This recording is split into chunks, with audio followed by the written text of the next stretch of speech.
The Formula One Azerbaijan Grand Prix in Baku has reached the crucial moment of qualifying, an always decisive session where Ferrari was aiming to continue an impressive streak. The Italian team had in fact taken pole position on this street circuit for 4 consecutive years, with all of those poles secured by Charles Leclerc between the 2021 and 2024 seasons.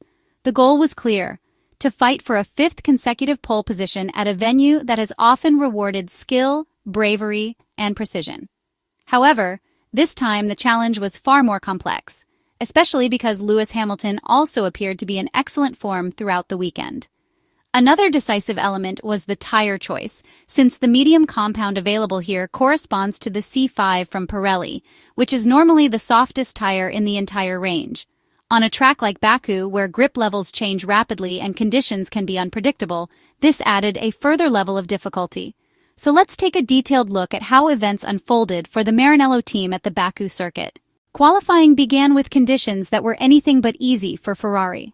Strong gusts of wind were noticeable around the circuit, and the track surface, still not fully rubbered in, offered very little grip to the drivers. To complicate matters further, just a few minutes before the green light, some drops of rain began to fall, creating additional uncertainty and making the situation even more delicate. All of these factors made it particularly complicated for Ferrari to manage the tire warm-up phase, which is always a sensitive point for the SF25 single-seater. Both cars, those of Charles Leclerc and Lewis Hamilton, started the session fitted with the soft compound tires. Lewis Hamilton immediately ran into difficulties. The British driver struggled with oversteer on the exit of turn 16, a factor that limited traction and reduced the effectiveness of his flying lap. The rest of his lap was relatively clean, but in the middle sector he suffered from understeer caused by a lack of grip.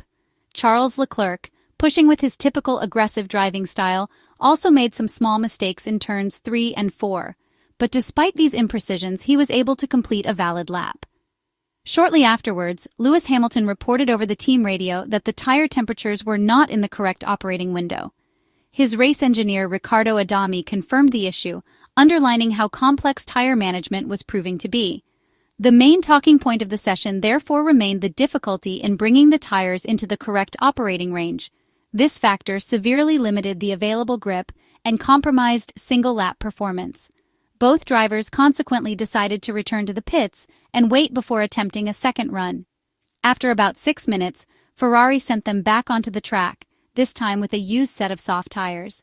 On their second run, both Charles Leclerc and Lewis Hamilton focused carefully on the warm-up phase, trying to generate as much temperature as possible before pushing flat out. Their laps were good overall, but it was clear that the SF25 was operating right on the limit of balance. Lewis Hamilton continued to report small losses of traction, which Charles Leclerc also had to manage. The lap times, however, were still sufficient to advance beyond Q1, aided by a red flag triggered by Nico Hülkenberg's accident.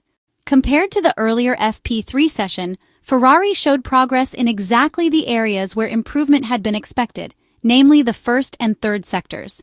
In the middle sector, however, the gap in cornering speed remained visible.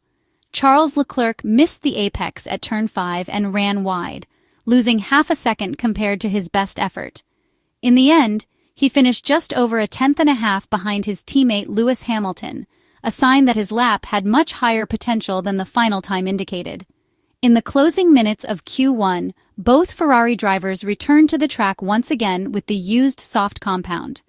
After the usual outlap to warm up the tires, Lewis Hamilton lifted off in the first sector and reiterated his concerns about the lack of grip. Engineer Riccardo Adami encouraged him to focus instead on the next attempt. Charles Leclerc, meanwhile, managed to improve his lap time by about half a second before returning to the pits. Lewis Hamilton, however, was slowed by double yellow flags, which compromised his effort. Despite the complications, both Ferrari drivers advanced comfortably to the next stage of qualifying. Eliminated from Q1 were Franco Colapinto, Nico Hülkenberg, Esteban Ocon, Pierre Gasly, and Alexander Albon. As Lewis Hamilton returned to the pits, he once again complained about the tires. The 7-time Formula One world champion was unable to find a way to extract the maximum from them, and this difficulty appeared to affect him mentally as well as physically. The wait before the start of Q2 was longer than expected, as the marshals had to repair the circuit after both Alpine cars suffered issues. When the session finally resumed, Riccardo Adami instructed Lewis Hamilton to complete a particularly aggressive outlap in order to generate more temperature in the tires. Ferrari sent both drivers back onto the track, but almost immediately the session was halted again with a red flag. This time the cause was young Oliver Bearman, who was forced to stop on the main straight after making contact with the barriers. The FIA opened an investigation into Charles Leclerc, suspecting that he had not slowed sufficiently under yellow flags, but the stewards eventually ruled that no further action was necessary. When the session restarted, Ferrari opted for different tire strategies. Charles Leclerc was sent out on the medium compound, while Lewis Hamilton continued on softs. Lewis Hamilton's attempt was quickly ruined by a yellow flag in the first sector, while Charles Leclerc made a mistake in the middle sector and aborted his lap. With the tires cooling down, both drivers had to try again, but Lewis Hamilton continued to struggle with oversteer on corner exits. Although he did complete a flying lap attempt, his time was far below what had been expected. Charles Leclerc also failed to improve, running wide once again under braking. Tire management remained the main limiting factor, and the Monegasque driver, visibly frustrated, chose to return to the pits. A quick tire change followed, with a new set of medium tires fitted, but no changes made to the front-end setup. Engineer Brian Bozzi presented him with two possible strategies: 2 consecutive push laps or 1 attempt with a cool-down lap in between.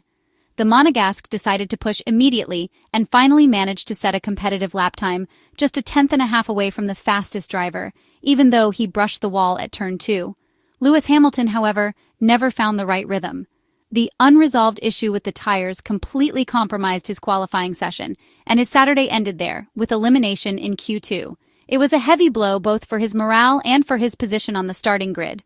Alongside him, eliminated were Fernando Alonso, Gabriel Bortoleto, Lance Stroll, and Oliver Bearman. In the final part of qualifying, almost all the drivers opted for medium tires, with the exception of Oscar Piastri, who made a different choice. Charles Leclerc concentrated carefully on the warm-up phase, adopting a cautious and deliberate approach in order not to stress the compound too much. The start of his lap looked promising, but then a few drops of rain began to fall once again, complicating the conditions. At turn 15, Charles Leclerc lost the front end of the car and slid into the barriers, ending his session with a crash reminiscent of his incident here in 2019. For Ferrari, it was a deeply disappointing qualifying session, one that left a bitter taste. The potential to fight for the top positions had been there, but it was not fully exploited. Lewis Hamilton finished only 12th, while Charles Leclerc had to settle for 10th place on the grid. At Baku, overtaking is always possible thanks to the long straights and the presence of DRS, but the recovery mission will be difficult. This result cooled enthusiasm within the team and put an end to Charles Leclerc's impressive streak of 4 consecutive pole positions on this track. It was, without doubt, a disastrous Saturday for the Scuderia Ferrari team.